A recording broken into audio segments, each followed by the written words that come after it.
Okay, welcome back to this lesson on AP Style, and for this one we're going to focus on titles of all different types. Personal titles you can see are outlined on page 265, and for that we're talking about a title generally associated with a job or a position someone has. And in general with these you're going to see that we generally favor lowercase and clean grammar when we're dealing with titles. So we capitalize only when directly before a full name and it's a formal title. So President Barack Obama, but not a reference to the president doing something. You can consult the style book for capitalization suggestions for the specific titles. This is where it's helpful to cross-reference a lot of them. But remember that in general,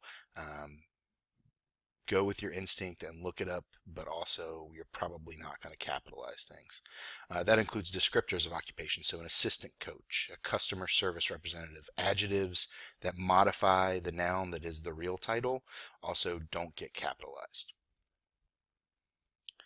Also qualifying words along with that, so former or interim or future, those are going to be lowercase as well, even in the exceptions where the formal title precedes the full name, and that's really mostly the only time you're using personal titles. The other thing to point out here is long titles are best set off in commas and lowercase after a name for easier reading. So Alan Smith, president of the Neighborhood Association, wants to increase the dog tax. Excuse me, that goes better when it's all put together instead of having Alan's title in the front, because you're really wanting to focus on the tax and the effect on people, and his name and his credibility in talking about the tax. Same thing with Sue Jones, president of the other committee.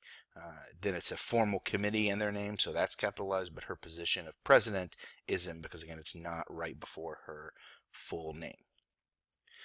Courtesy titles, for most people and for everybody, we use first and last name, man, women, children.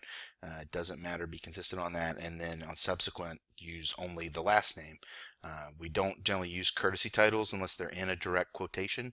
So that's for Mr. and Mrs. or Doctor, or a lot of options like that. The exception would be if the person is being mentioned and the news is regarding that. So a reverend, somehow talking about a religion or something like that.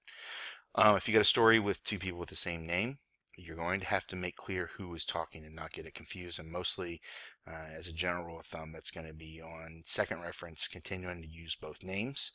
If that comes up, we'll talk about it and show you the best way to do it. You also can look at special entries for academic titles, religious titles. Those are the things that probably will come up if you deal with stories about DePaul. Titles of entities, so things like NATO or Fannie Mae, groups, organizations, look those up alphabetically for spelling and capitalization. Again, you may use the acceptable acronym like FBI, and that may be fine on first reference, or you may have to spell some of them out on first reference. Excuse me. Use gender neutral or gender specific titles for occupation where that's appropriate according to the style book. But watch for the exceptions to that. Congressman and congresswoman have specific entries, but something like judge wouldn't. So again, you're not only looking for capitalization and where to place things, but terms and precision of usage. So AP Style Book is really all about having it absolutely correct every time and consistent stylistically, so that you are super accurate and you're building your credibility by doing it. Our general rule with brand names is don't use them unless it's really essential to the story or provides a really telling detail. So certainly if you do a story about cutting fares for United Airlines, you're going to use that. Or if you're writing a really rich description and a profile about the type of cigarette someone pulls from their shirt pocket, you're going to do that. But in general, if you're talking about a day at the lake and getting across on personal watercraft, you're going to use that. That's actually an entry you can look up.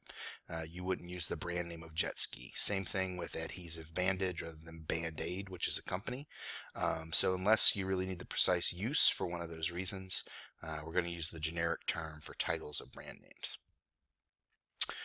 Quotation. In general, full titles of books, plays, poems, songs, lectures, speeches, movies, TV.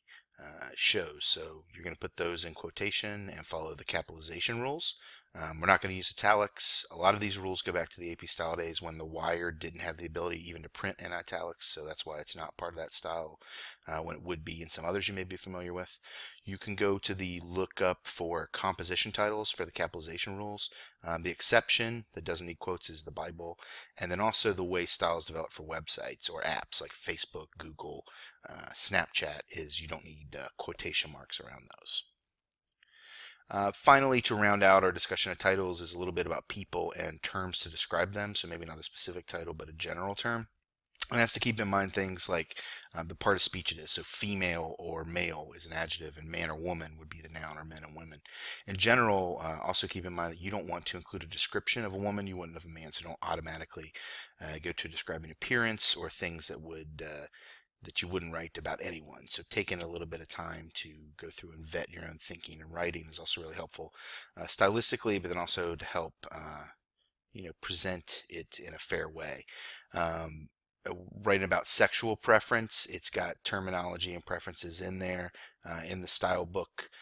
Again, include this kind of information only when it's pertinent to the story, and in general ask the person how they care to be identified if it's so important to the story, and then kind of go with their preference and their description. That includes things like pronoun choice and that type of thing that have come up in the news recently.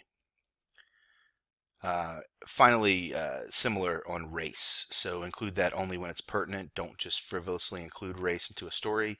If you do and you're interviewing the people, ask for their individual preference and use it. And again, you want to be really precise. So for example, black or African American would be acceptable, but they're not necessarily interchangeable, because all people who are black race or identify as black aren't necessarily from African origin, particularly, for example, Caribbean islanders or people from other places, or they just choose not to be identified that way. Similarly, Latino and Latina and Hispanic don't mean always exactly the same thing, and people may have a preference on that, how they identify and associate, so you want to get that accurate, and the rule there is being as specific as possible, so you may want to refer to them as Cuban, Puerto Rican, Mexican American, etc. So hopefully that gives you a good overview of titles, ways to refer to people, capitalization. These are the kinds of balls we're going to juggle in the air and keep in mind as we work through AP style. Thanks.